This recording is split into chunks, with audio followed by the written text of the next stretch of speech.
नमस्ते दोस्तों, फिर से स्वागत है आपका 12th प्लस में।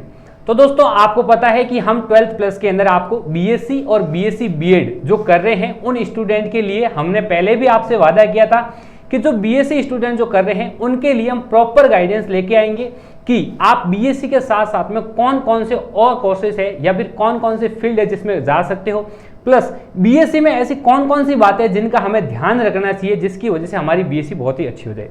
आज हमारा ये सौभाग्य है कि हमारे बीच में मैं जिनसे पढ़ा हूं, जिनके मार्गदर्शन में मैंने एमएससी की है, जिनके मार्गदर्शन में हम हमेशा कोई भी काम करते हैं सर से पहले परमिशन लेते हैं, आदरणीय गुरुदेव पीके शर्मा सर से हमने निवेदन किया कि सर, ये वैसे सर हमेशा मार्गदर्शन के लिए ऑल ओवर राजस्थान नहीं, इंडिया नहीं, आउट ऑफ इंडिया भी मार्गदर्शन करते रहते हैं, तो क्यों ना जब हम इन्हीं के स्टूडेंट हैं तो हमने सोचा हम क्यों ना सर के पास जाएं, रिक्वेस्ट की और सर आज आपके बीच में हाजिर है। सर बहुत बहुत स्वागत है आपका 12th प्लस में।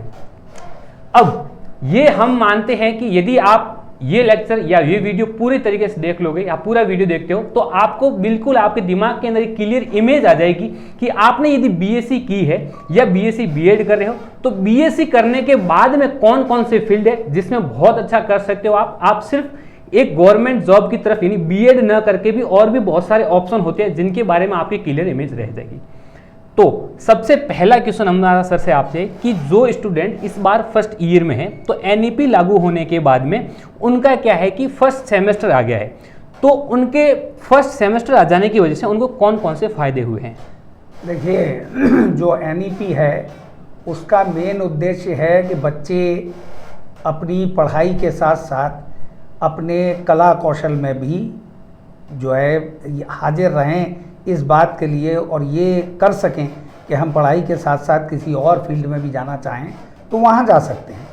अब रही बात सेमेस्टर की, सेमेस्टर सिस्टम इसलिए लागू किया जाता है कि जो भी हिस्सा पढ़ाया जा रहा है वो हिस्सा हमको उसी समय उस बात के लिए हमारे ध्यान में ये रहे कि इसको पढ़ने के बाद हमको सीधा एग्ज़ाम देना है और उस एग्ज़ाम के बाद हमको दूसरे सेमेस्टर की तैयारी करनी है। बिल्कुल सर। अब सेमेस्टर सिस्टम और जो सर्टिफिकेट और कोर्स वाला इसलिए भी लागू किया गया कि पहले बीएससी में करते करते ड्रॉप आउट की संख्या ज़्यादा होती थी। ठीक है। उस ड्रॉप आउट को रोकने के लिए मान लीजिए कोई 1 साल पढ़ने के बाद बीएससी में उसे कोई चांस किसी नौकरी का या किसी और क्षेत्र में जाने का मिल जाता है तो उसका ये साल खराब ना हो तो उसे एक सर्टिफिकेट कोर्स मान के 1 साल की जो भी शिक्षा उसने प्राप्त की है उस शिक्षा का उसको फायदा जो भी मिलना है वो ना मिल जाए। ठीक है सर। यदि किसी को 2 साल बाद ऐसा लगता है कि मैंने 2 साल बाद मेरे को कोई चांस मिल रहा है और 2 साल बाद अगर उसे कोई चांस ये मिल रहा है, उस चांस को अगर वो अवेल करना चाहता है, उसका अवसर का लाभ उठाना चाहता है तो वो जो 2 साल पढ़ा है उसके बेस पे अगर नौकरी लगती है तो उसका बेकार न जाए, इसलिए उसको जो है एक डिप्लोमा कोर्स की तरीके से दिया जाए। और यदि किसी छात्र के पास पूरे 3 साल का समय है, वो अपना समय व्यतीत करके पूरा जो है 3 साल के क्या जो है सेमेस्टर सिस्टम लागू होने के बाद भी अपनी पढ़ाई को जारी रख सकता है, तो 3 साल तक जारी रखते हुए वो अब 3 साल बाद जैसा आपने कहा कि बीएससी या बीएससी बीएड करने के बाद वो अगर किन क्षेत्रों में जाना चाहता है, पूरा ब्रह्मांड उसके सामने खुला हुआ है। लेकिन कहीं भी जाने से पहले उस बच्चे को ये जानना जरूरी होगा कि उसका खुद का इंटरेस्ट क्या है, किस चीज में उसको सबसे ज्यादा रुचि है, उस रुचि को आगे बढ़ाने के लिए उस तरीके के कोर्सेज को आगे लेना चाहिए। यदि उसकी रुचि पढ़ाने में है तो बीएससी बीएड ही सिर्फ नहीं है, पढ़ाने के और भी बहुत से कोर्सेज हैं जो यहाँ भी लागू किए जा सकते हैं। उन कोर्सेज के द्वारा वो अपनी उस स्किल को जिसमें शिक्षा देने की जो है ज़्यादा ज़रूरत होती है कि किस तरीके से की जाए, उस कोर्स को वो कर सकता है। अब मान लीजिए आपकी जो रुचि है वो वैज्ञानिक पद्धति की है कि मेरे को वैज्ञानिक बनना है, तो बीएससी के बाद आप इस तरीके के कोर्सेज में जा सकते हैं कि वैज्ञानिक बनने के लिए क्या क्या चीज़ें ज़रूरी हैं, किन कोर्सेज में जाना चाहिए, किन इंस्टीट्यूट्स के बारे में पता करना चाहिए, कहाँ से हमको अच्छी दिशा मिल सकती है, तो हम वहाँ भी जा सकते हैं। यदि आपको ऐसा लगता है कि आपके अंदर जो काबिलियत है, जो कौशल है, वो एडमिनिस्ट्रेशन का है, एकेडमिक्स का है, अगर आपकी यह है कि एडमिनिस्ट्रेशन का ज़्यादा है तो आप अपने को उस तरीके से तैयार करिए जिससे आप RAS की और IAS की परीक्षा में या IFS की परीक्षा में आगे जा सकें, या IFS में भी जो स्टेट लेवल पे है वो IFS की जो है फॉरेस्ट लेवल की भी हो सकती है, और विदेश में जाने के लिए आपकी विदेश सेवा भी हो सकती है। विदेश सेवा के लिए आपको किस तरीके के कार्य कौशल चाहिए होंगे उसके लिए अलग कोर्सेज बने हुए हैं, अलग यूनिवर्सिटीज़ भी हैं। अब बहुत से इस तरीके के संस्थान अब आ गए हैं जो आपको इस तरीके की शिक्षा देते हैं, लेकिन अब जो आज का समय है वो सिर्फ BSc BA या BCom या LLB करने का नहीं रह गया।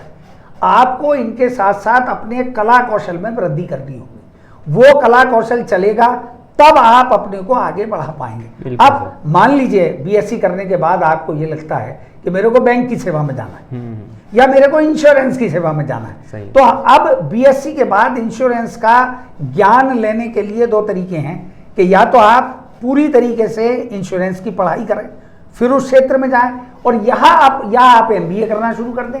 MBA में भी आजकल हमारी यूनिवर्सिटीज़ में भी अगर आप देखें तो MBA जो है फाइनेंशियल सर्विसेज में भी होता है और MBA जो है दूसरे उसमें भी होता है। अगर आपकी इच्छा ये है कि फाइनेंशियल सर्विसेज में मेरे को देखिए BSc करने के बाद अगर आपकी इच्छा है कि आप स्टॉक मार्केट में जाएं तो आप MBA फाइनेंशियल सर्विसेज का करिए। अब आप अपने कौशल को जो BSc तक आपने किया था उसको अब आप फाइनेंशियल सर्विसेज में लगाइए। अब उसी तरीके की किताबें पढ़िए, उसी तरीके के अखबार मंगाइए, मनी मैटर्स मंगाइए, फाइनेंशियल एक्सप्रेस मंगाइए, इस तरीके के अखबारों को पढ़िए। क्यों कि जिस भी क्षेत्र में आपको जाना होगा उसकी महारत हासिल करने के लिए वहाँ घुसना होगा। BSc कहें या BSc B.Ed कहें, ये आपको एक इस स्टेज पर ले आया है ग्रेजुएशन कि अब आपके लिए पूरी दुनिया खुली हुई है। आप जो कोर्स करना चाहें, जो आपकी इच्छा है, इच्छा के अनुरूप आप उस कोर्स के जरिए उस सेवा को, भारतीय सेवा को चुन सकते हैं जो आपने कभी सोची थी। अब ये आप पे डिपेंड करेगा कि आप उसमें किस तरीके से जाना चाहते हैं। ये जो 12th प्लस का इंस्टीट्यूट है, मैं ये मान के चलता हूँ कि ये 12वीं क्लास के बच्चों को तो दिशा दे ही रहा है। अब मेरी इच्छा ये रहती है कि अगर BSc करने के बाद जो स्टूडेंट यहाँ आते हैं और उनकी इच्छा ये रहती है, या जो 12वीं कक्षा पास करके जाते हैं आपके कोर्सेज के जरिए और BSc कर लेते हैं, तो उनके पास एक्सपोजर इस बात का है कि 12th प्लस में जो किया था, क्या हम BSc करने के बाद भी BSc प्लस के तरीके से इस कोर्स को कर सकते हैं क्या। वहाँ जाने पे अब ये पता लगेगा कि मेरी अगर इच्छा इस तरीके की थी कि मेरे को किसी रिसर्च इंस्टीट्यूट में जाना है तो उस तरीके के कोर्सेज करने होंगे, उस तरीके का एप्टीट्यूड डेवलप करना होगा। अगर आपको ये लगता है कि मेरे को हायर एकेडमिक इंस्टीट्यूट में जाना है, हायर एकेडमिक इंस्टीट्यूट में जाने के लिए आपको उसी तरीके की तैयारी करनी होगी। लेकिन सबसे पहले किसी भी क्षेत्र में जाने के लिए आपको अपनी रुचि का, अभिरुचि का चुनाव करना होगा, जो सबसे आवश्यक है। बिल्कुल सर। वैसे जब गुरु का आशीर्वाद रहता है तो कोई भी चीज़ या कोई भी काम आपका नहीं अटकेगा। हमने हमेशा सर के आशीर्वाद से ये नया 12th प्लस प्लेटफॉर्म आपके लिए क्रिएट किया है। यहाँ पर आपको, जैसे आज सर का लेक्चर है, विशेषकर अभी हमारा मेन मोटिव ये था कि हम BSc के अंदर आपका उस लेवल का आपको कंटेंट देंगे कि आपका एक बेस ऐसा बन जाएगा। सर ने बोला कि अभी आप वैज्ञानिक भी बन सकते हो, तो बिल्कुल बन सकते हैं। हम विदेश सिर्फ और सिर्फ MBBS करने के लिए ही नहीं जाना होता है दोस्तों, बहुत सारे फील्ड होते हैं। आप BSc के बाद में भी बहुत सारे एग्जाम होते हैं, ऐसे एंट्रेंस एग्जाम होते हैं जिनके थ्रू आप साइंटिस्ट के रूप में भी काम करने जा सकते हो। सर ने बहुत सारे साल बाहर विदेशों में बिताए हैं। सर ने विदेशी वैज्ञानिकों के साथ भी काम किया है। जैसे ही आप BSc कंप्लीट करके MSc में आओगे, बेशक आप किसी भी यूनिवर्सिटी के होंगे, कहीं ना कहीं सर के आपको मोटिवेशनल स्पीकर या फिर सर आपको कहीं ना कहीं गाइड करने के लिए दोबारा मिलेंगे। हमारे 12th प्लस प्लेटफॉर्म के ऊपर तो हमेशा सर का आशीर्वाद तो बना रहेगा। ऐसी हम सर से हमेशा सर के साथ हमारा नाता रहा है, तो ये आशीर्वाद हमारे साथ तो बना हुआ है और विशेषकर आपके साथ भी बना रहेगा। तो सर, जैसे राजस्थान के अंदर विशेषकर जैसे रीट देने के लिए वो B.Ed कर लेते हैं या फिर B.Ed सेक्टर में जाते हैं। राजस्थान के अंदर बाकी किसी हायर एजुकेशन में इसलिए नहीं जा पाते क्योंकि उनको लगता है कि इनके अंदर कोई कैरियर इसलिए नहीं है क्योंकि राजस्थान के अंदर इंडस्ट्रीज नहीं है। लेकिन हम राजस्थान में भी अच्छा एजुकेशन लेकर के आउट ऑफ राजस्थान यूनिवर्सिटियों में या आउट ऑफ राजस्थान जाकर के अलग अलग इंडस्ट्री में जाकर के भी काम कर सकते हैं। क्योंकि विशेषकर जैसे सर केमिस्ट्री बैकग्राउंड से, तो एक केमिस्ट्री बैकग्राउंड के होने के नाते एक इंडस्ट्री के अंदर आपका बहुत सारा, मतलब सर ने वैसे बोला बीएससी के बाद बहुत सारी दुनिया आपके सामने खुली पड़ी है। तो सर इंडस्ट्री के बारे में, जैसे राजस्थान में इंडस्ट्री डेवलप नहीं की जा सकती या फिर धीरे धीरे हो रही है, तो बाहर वाले जितने भी राज्य हैं वहाँ पर इंडस्ट्री अच्छी है तो वहाँ पर इतनी भीड़ नहीं होती है बीएससी के बाद में, या उनका इंटरेस्ट अलग होता है। तो सर इसके ऊपर आपकी क्या राय है कि बीएससी के बाद में आप ऐसे इंडस्ट्रीज हो गई या और अलग सेक्टर सेलेक्ट करने के लिए आपको कौन कौन से कार्य और करने चाहिए यूनिवर्सिटीज़ लेवल पे? देखिए, इन बच्चों के लिए जो बीएससी करने के बाद अपना कैरियर बनाना चाहते हैं उनके लिए बड़ा अच्छा सवाल है कि आपने बड़ी अच्छा पूछा कि अपने राजस्थान में भी इस तरीके की चीज़ें हैं। जैसे अजमेर में अपनी सेंट्रल यूनिवर्सिटी है, जो बाहर की जो इंस्टीट्यूट्स हैं, ये ज़रूर कहा जा सकता है कि जो कन्वेंशनल इंस्टीट्यूट हैं उनमें ज़्यादा कोर्सेज नहीं होते हैं, लेकिन अपने जैसे बहुत सी यूनिवर्सिटियाँ, इंडस्ट्रियल केमिस्ट्री है, बिल्कुल है सर, ठीक है, टेक्सटाइल केमिस्ट्री है, टेक्सटाइल में भी 20 तरीके के और कोर्सेज आ गए हैं। इंडस्ट्रियल केमिस्ट्री में भी इंडस्ट्रीज किस तरीके की हो, माइक्रो लेवल की हो, मैक्रो लेवल की हो, कि किस तरीके की इंडस्ट्री हो, इसके लिए आपको अपना फिर चुनाव करना होगा कि आपको कहाँ जाना। रही बात राजस्थान में इंडस्ट्रीज ज़्यादा क्यों नहीं है, उसका एक कारण है। कारण ये है कि ज़्यादातर हमारा जो प्रदेश है वो एक तो पानी की और उस समस्या से जूझता है, दूसरा यहाँ का जो वातावरण है वो अगर बॉर्डर लेवल पे कहें तो 45 से 50 डिग्री सेल्सियस के बीच में तापमान रहता है, जिससे बड़ी इंडस्ट्रीज यहाँ नहीं आ पाती हैं। लेकिन अगर हम तापमान का ही इस्तेमाल करें तो आजकल जो इंडस्ट्री चल रही है जिसमें जो नॉन कन्वेंशनल एनर्जी सोर्सेज का अगर हम लोग बात करें तो जगह जगह जो है क्या कहते हैं पैनल लगाए जा रहे हैं और सौर ऊर्जा का हम लोग इस्तेमाल कर रहे हैं। अब सौर ऊर्जा को सिर्फ हम लोग बिजली में परिवर्तित करें ऐसा नहीं है। कई इंस्टीट्यूट इस तरीके के हैं, जैसे डिफेंस लैब हमारे यहाँ है, ये डिफेंस लैब जो है एक सौर ऊर्जा की एक फिल्म बनाती है, उस फिल्म को हम लोग जगह जगह इस्तेमाल कर सकते हैं। जैसे अपने कार का जो विंडो है हम उस पर लगा लें, हमारे जो घर की विंडो है हम उनके ऊपर उस फिल्म को लगा सकते हैं। तो उस फिल्म से दो चीजें हैं, एक तो वातावरण ठंडा रहेगा और दूसरा वो जो फिल्म है वो आपको एनर्जी, देखिए पूरी दुनिया में जो कुछ भी जितना भी कुछ दिखाई देता है वो सिर्फ एनर्जी है। बिल्कुल सर, आपको एनर्जी ही करनी है, चाहे आप एनर्जी कन्वर्ट कर रहे हैं या एनर्जी बना रहे हैं। एनर्जी, हम खाना खा रहे हैं तो काम करने के लिए जो एनर्जी मिल रही है उससे मैं बोल रहा हूँ, आप सुन रहे हैं। बिल्कुल, हम लोग जो इलेक्ट्रिकल एनर्जी है उससे आपने उसको मैकेनिकल एनर्जी में बदला और ये पंखा चल रहा है। तो जो एनर्जी इलेक्ट्रिकल थी उससे ये कंप्यूटर चल रहा है, तो है एनर्जी का।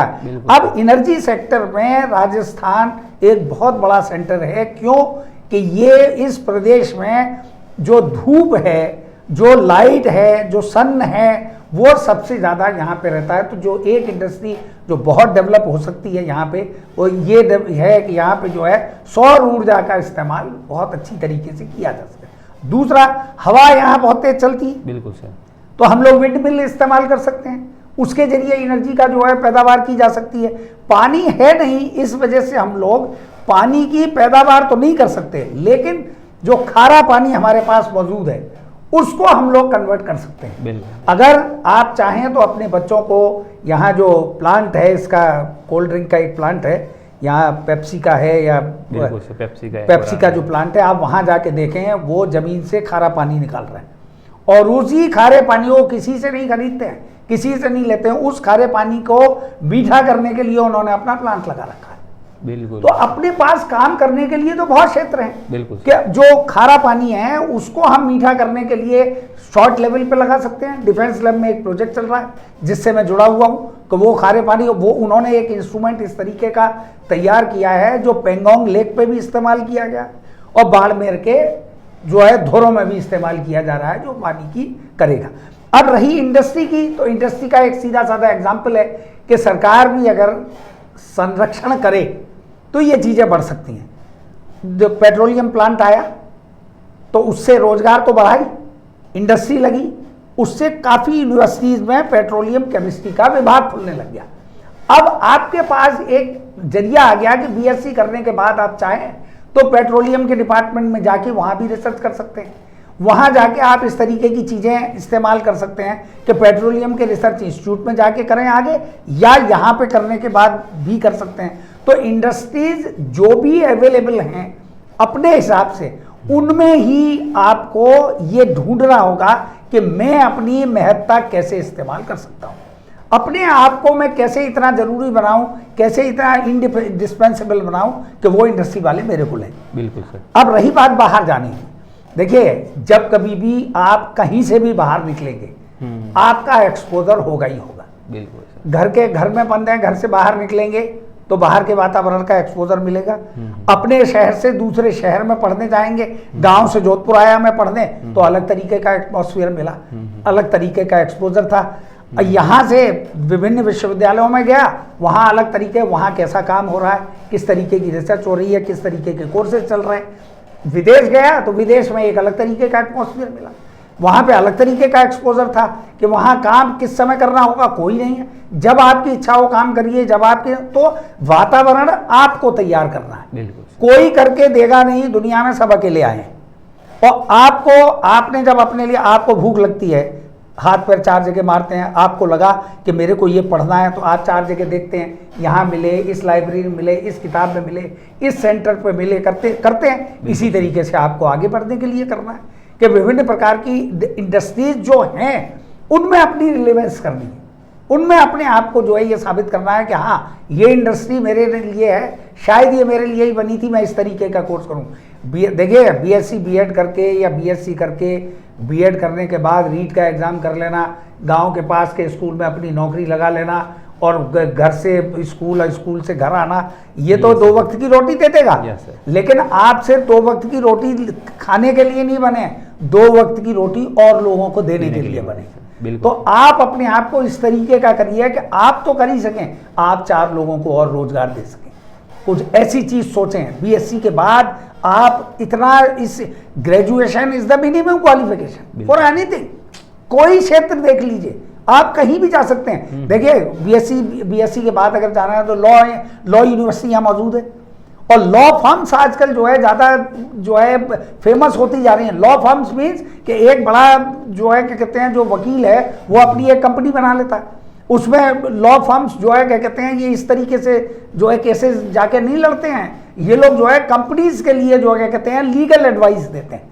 तो आप, अगर आपकी क्षमता इस तरीके की है कि सोच विचार करके आप लीगल एडवाइस दे सकते हैं, तो आप बीएससी के बाद लॉ यूनिवर्सिटी में जा सकते हैं, कि आप जो है चाहें तो लॉ यूनिवर्सिटी के जरिए ये कर सकते हैं। तो पूरा क्षेत्र आपके सामने खुला हुआ है, आप जहां चाहें वहां जा सकते हैं।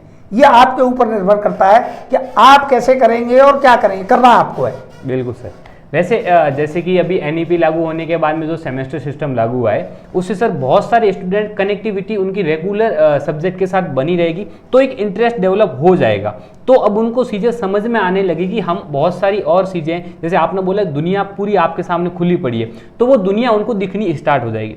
अब सर मेन टॉपिक आता है कि बीएससी के अंदर मोस्टली स्टूडेंट ये गलती करते हैं कि वो प्रैक्टिकल को थोड़ी सी कम इंपॉर्टेंस देते हैं। तो किसी भी सब्जेक्ट का यदि हमें इंटरेस्ट डेवलप करना है तो उसके बारे में व्यवहारिक ज्ञान होना जरूरी है। अब हम किताबों में जो चीज़ें पढ़ते हैं उनको यदि हम हमारे सामने, जैसे केमिस्ट्री है तो उसमें जब प्रैक्टिकल होता है तो जब 12th या 11th 12th के स्टूडेंट जब देखते हैं उनको लगता है मैजिक हो रहा है। वैसे ही अब बीएससी के अंदर जैसे स्टूडेंट आता है तो उसको प्रैक्टिकल के अंदर, चाहे किसी भी सब्जेक्ट का हो, उसके प्रैक्टिकल के अंदर प्रॉपर ध्यान रखना चाहिए, जिसकी वजह से उसका इंटरेस्ट डेवलप हो जाए। तो इसके बारे में आपकी क्या राय है कि जो स्टूडेंट अभी एनईपी के तहत जो सेमेस्टर सिस्टम आया है तो उसको ये प्रैक्टिकल कितना जरूरी होगा उसके इंटरेस्ट डेवलपमेंट में? देखिए, प्रैक्टिकल इसलिए ज़रूरी है कि कोई भी, मैं आपको घर का एग्जाम्पल दूं कि घर में अगर कोई चीज़, कोई बच्चा, कोई बहन बेटी कोई अच्छी चीज़ बनाती है तो लोग ये कहते हैं इसका प्रैक्टिकल हैंड बहुत अच्छा है, इसका हाथ बहुत अच्छा है, इस वजह से। तो प्रैक्टिकल नॉलेज कही जाती है, व्यावहारिक ज्ञान तो बहुत ज़रूरी है। आप किताबी ज्ञान मिल जाएगा लेकिन उसको अप्लाई करने के लिए, देखिए साइंस और टेक्नोलॉजी में यही फ़र्क है। विज्ञान किताबों के लिए चलती है, लेकिन जो विज्ञान में मौजूद है वो टेक्नोलॉजी में कन्वर्ट होता है। बिल्कुल। जो हमें दिखाई दे रहा है, विज्ञान ये बताती है कि पंखा ऐसे बन सकता है, ऐसे चल सकता है, ऐसे हवा दे सकता है, लेकिन टेक्नोलॉजी हमें ये बना के बताती है। बिल्कुल। तो प्रैक्टिकल नॉलेज बहुत जरूरी है। जब तक आप खुद नहीं करेंगे तब तक आपको वो ज्ञान होगा नहीं। बिल्कुल। और कन्फ्यूशियस का कन्फ्यूशियस एक चाइनीज फिलोसफर रहे हैं जिनकी बात मेरे को यहाँ पे याद आती है कि वो ये कहा करते थे कि I here I forget, I read I remember, I do I understand. बिल्कुल। मैं किसी ने कहा तो आप जनरली ये कहते हैं ना कि आप मेरे को कहा, हाँ मैंने सुना तो है, मेरे को याद नहीं आ रहा। अच्छा, मैंने ये कई बार देखा है लेकिन मेरे को पता नहीं, लेकिन ये मैंने किया है इसलिए मुझे पता है। बिल्कुल। तो आई अंडरस्टैंड। जब आप करेंगे, घर में चपाती कैसे बनाई जाती है माँ जो है कितनी बार बता दे, लेकिन जब तक आप बना के नहीं देखेंगे तब तक आपको पता लगेगा नहीं कि कैसे बनेगी। ऐसे आटा गूंदा जाएगा, इतनी देर रखा जाएगा, उसके बाद ऐसे किया जाएगा, ये आपको जो है बताया जा सकता है, लेकिन when you do you understand. क्या आप करेंगे तभी पता लगेगा। मैंने कोई काम किया है, मैं आपको बता दूं, लेकिन आप जाके बोल सकते हैं, लेकिन जो तकलीफ है मुझे आई किसी चीज को करने में, मैंने कोई एक्सपेरिमेंट किया, अब उसमें कहां कहां तकलीफ आई वो मुझे पता है, वो तो मैं नहीं बता सकता। मैं तो ये बता सकता हूं ये ऐसे ऐसे किया, ऐसे ऐसे बन गया, लेकिन बनाने के दौरान क्या तकलीफें आई, मेरे को क्या दिक्कतें हुई, उस दौरान फिर मैंने किसको कंसल्ट किया, ये सब करने के बाद जो सामने आया वो कैसे आया, ये मैं ही बता सकता हूं। वही बता सकता है जिसको व्यावहारिक ज्ञान होगा, जो प्रैक्टिकल करेगा। और विज्ञान का सब्जेक्ट तो बगैर प्रैक्टिकल के चलता ही नहीं। विज्ञान में प्रैक्टिकल की ही महत्ता है, वरना तो घर बैठे सारी चीजें पढ़ी जाती हैं। मैं अक्सर कहता आया हूं कि हल्दी घाटी का युद्ध जब हुआ तब हुआ, भाई बाबर का अकबर का जो है वो लिखा हुआ है इतिहास में, वो तो चेंज होगा नहीं, लेकिन विज्ञान रोज चेंज होता है। विज्ञान सुबह क्या था, दोपहर क्या था, शाम क्या था, बिल्कुल अलग है। तो विज्ञान बगैर व्यावहारिक प्रैक्टिकल के नहीं चलता है और नहीं चल सकेगा। बच्चों को इस पे ध्यान देना ही चाहिए, और एक बार आप कर लेंगे ता जिंदगी याद रहेगा। बिल्कुल। साइकिल चलाने के लिए एक एग्जाम्पल दिया जाता है, जब सीखी जाती है तब बड़ी मुश्किल लगती है, लेकिन आपने अगर साइकिल सीख रखी है बचपन में और 20 साल भी साइकिल चलाने को नहीं मिली है, लेकिन जिस दिन मिल जाएगी उस दिन बड़े आराम से चला लेंगे। बिल्कुल। तो प्रैक्टिकल नॉलेज अपनी जगह बहुत जरूरी है। बिल्कुल सर। वैसे जैसे कि हम सर ने भी बताया कि आपका ग्रेजुएशन है वो बहुत ही मिनिमम होना ही चाहिए, हर स्टूडेंट के पास में ग्रेजुएशन लेवल तक होना चाहिए। विशेषकर जो 12th करके आते हैं या फिर किसी भी डिफेंस लैब में या किसी डिफेंस के अंदर चले जाते हैं, तो उनको पहले लगता था कि ये कोर्स हमारा बीच में छूट गया तो रह गया है। तो एनईपी आने के बाद में ऐसा नहीं है, आपने 2 साल किया या 1 साल में आप बीच में छोड़ रहे हो तो आपको डिप्लोमा की डिग्री वगैरह डिप्लोमा मिल जाएगा। उसके बाद में अब यदि आपने ऐसे ही प्लेटफॉर्म के जुड़े रहोगे, यदि आप इंटरेस्ट डेवलप कर लोगे इस सब्जेक्ट के अंदर और रेगुलरली आप अपडेट रहोगे, तो आपको हम बहुत सारे ऐसे एग्जाम है जिनके बारे में आपको रेगुलर अपडेट करते रहेंगे। जैसे ही कोई नोटिफिकेशन आता है, बहुत अच्छे एग्जाम होते हैं, ऐसा नहीं है आपको जेब से पैसे लगाकर पढ़ने की जरूरत नहीं है। सरकार बहुत सारा पैसे देती है आपको पढ़ाने के लिए, जैसे अपने परिवार वाले हमें पढ़ाने के लिए पैसे देते हैं, वैसे ही सरकार भी अपने पढ़ने के लिए पैसे देगी। उन सभी एग्जाम के बारे में हम आपको टाइम टू टाइम जब भी उनका नोटिफिकेशन आएगा, जो एग्जाम आपके लिए इंपॉर्टेंट होंगे, हम आपके लिए हाजिर रहेंगे। सर हमारे साथ बने रहेंगे, और इस प्रकार की किसी भी प्रकार की आपको इंक्वायरी हो, आप हमें मैसेज कर सकते हैं, आप हमें कमेंट कर सकते हैं। विशेषकर यदि आप ये बात हमेशा याद रखना और आप इसको नोट करके रख लो, यदि आप एमएससी करते हो या उसके बाद में हायर एजुकेशन में जाते हो तो बिल्कुल आपकी सर के साथ बिल्कुल मुलाकात होगी, आप जिस भी यूनिवर्सिटी में होंगे, क्योंकि सर जब विदेश जाते हैं या अपना मार्गदर्शन देते हैं तो आप इंडिया में रहोगे, विशेषकर राजस्थान में हो तो बिल्कुल आप नाम में बिल्कुल ये आप कंजूसी कहीं मत करना, हायर ग्रेजुएशन पढ़ने में कंजूसी आप मत करना, मार्गदर्शन में कंजूसी कभी सर करते ही नहीं। मैं एक चीज़ यहाँ पे और कहूँ जो अभी आपने बीच में कही कि बच्चे बीच में छोड़ देते हैं, ड्रॉप आउट चले जाते हैं, 2 साल के बाद करेंगे कि नहीं करेंगे। आपने बीएससी कर लिया, उसके बाद देखिए ये विदेश का सिस्टम है, आप वहाँ पे जो पढ़ाई कर रहे हैं उसके बाद आप ब्रेक ले सकते हैं। बिल्कुल सर, विदेश में ब्रेक पॉसिबल है कि आपने ले लिया, और किस लिए लेते हैं विदेश में ब्रेक? इसलिए लेते हैं लोग कि अपनी फीस में खुद जमा करूंगा, मेरे पास अभी फीस दें, क्योंकि वहां पे अपने यहाँ जैसा परिवार का सिस्टम नहीं है। तो वहां पे फीस भरने के लिए बच्चे साल भर की जो है, आप पढ़ने गए 1 साल पढ़े, 1 साल का ब्रेक ले लिया, कहीं नौकरी करने चले गए, और आप उसी सिस्टम में नौकरी करने गए जिस सिस्टम की पढ़ाई कर रहे हैं। मान लीजिए आप एमबीए कर रहे हैं, तो एमबीए अगर फाइनेंशियल सर्विसेज का कर रहे हैं तो वही नौकरी करने चले गए। एमबीए अगर एडमिनिस्ट्रेटिव लेवल का कर रहे हैं, एमबीए अगर इंडस्ट्रियल जो टेक्नोलॉजी में कर रहे हैं तो वहां नौकरी करने चले गए। वहां का एक्सपीरियंस भी मिल गया, पैसा भी मिल गया, आए और आप यहाँ आके दोबारा पढ़ने लग गए। इस तरीके की व्यवस्था यहाँ भी हो गई है। और लेडीज के साथ तो ये खास तौर से महिलाओं के साथ कि हमारे समाज में ये एक सामाजिक जिम्मेदारी भी है कि महिलाओं की जब विवाह हो जाता है तो वो लोग जो है आगे अपनी पढ़ाई कंटिन्यू नहीं कर पाते हैं। लेकिन कई बार ऐसा देखा गया है कि साल 2 साल बाद उन्हें ये लगा कि मेरे में जो काबिलियत थी या मेरी जो पढ़ाई छूट गई थी मेरे को दोबारा करनी चाहिए। उसके लिए अगर एमएससी के बाद, पीएससी के बाद भी है और एमएससी के बाद भी है, यूजीसी की बहुत सी इस तरीके की योजनाएं हैं जिनमें जो है गर्ल्स को, सिंगल गर्ल चाइल्ड की भी पॉलिसी है।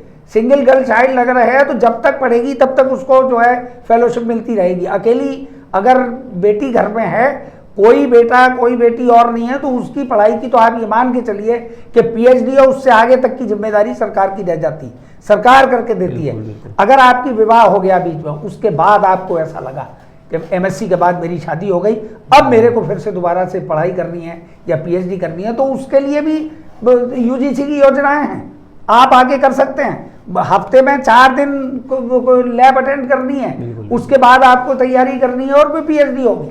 और पीएचडी जो औरों के लिए 3 साल में हो रही है, आपके लिए 4 साल में हो जाएगी। तो ये जो योजनाएं हैं ये भी क्या है, टाइम टू टाइम मैं आपसे ये निवेदन करूं कि 12th प्लस के साथ साथ बीएससी प्लस में जब ये बताएं तो इन योजनाओं का भी आप साथ साथ बताते रहिए। बिल्कुल सर, बिल्कुल। कि ये जो योजनाएं चल रही हैं लड़कियों के लिए अलग से हैं, विभिन्न प्रकार की जो इंस्टीट्यूट है हमारे वहां पे भी फेलोशिप चलती हैं, उन फेलोशिप्स के बारे में भी इन लोगों को जानकारी दीजिए। हो सकता है बीएससी के बाद अचानक उसे पता लगे कि मैं बार्क में जा सकता हूँ, एटॉमिक रिसर्च सेंटर पे जा सकता हूँ, वहाँ पे क्या निकल रही है मैं वहाँ जाऊँ।